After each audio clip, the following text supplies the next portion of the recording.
So in college, you probably heard about the freshman 15. These days, it's the quarantine 15, as more of us are maybe taking one too many trips to the refrigerator as we stay home. So we want to help you get back on track or stay on track if you've been one of the better ones. So joining us this morning is Dr. Gena Kadar, certified nutrition specialist and the dean of school at nutrition at Southwest College of Naturopathic Medicine.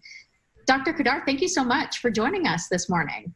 Oh, it's my pleasure to be here. Thank you for having me. So let's talk a little bit about how we got into this space of endless snacking and, repeatedly going to the refrigerator right now. For better or worse, forced into adopting some good habits that actually may have positive benefits over time when it comes to what we eat. So, for example, we are cooking more than ever.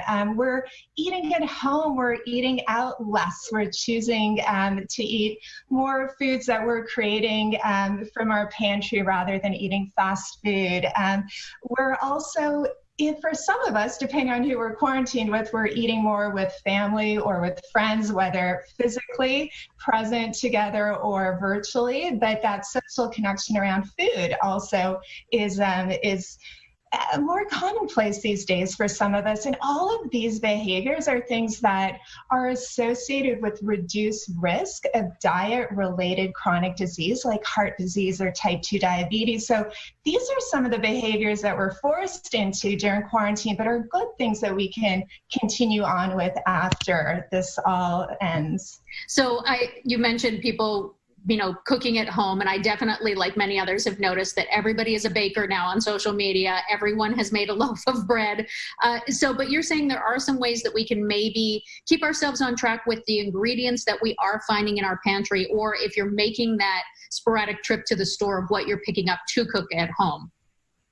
Yeah, I think definitely. So, of course, eating at home does not always mean that or cooking at home doesn't mean we're always cooking healthfully, but we can certainly take comfort foods that sort of satisfy that craving that we're drawn to during times of stress and upgrade them. So, for example, instead of having the French fries that are deep fried, baking sweet potato fries is a nice, quick and easy upgrade that still satisfies that itch, but provides much greater benefits nutritionally speaking.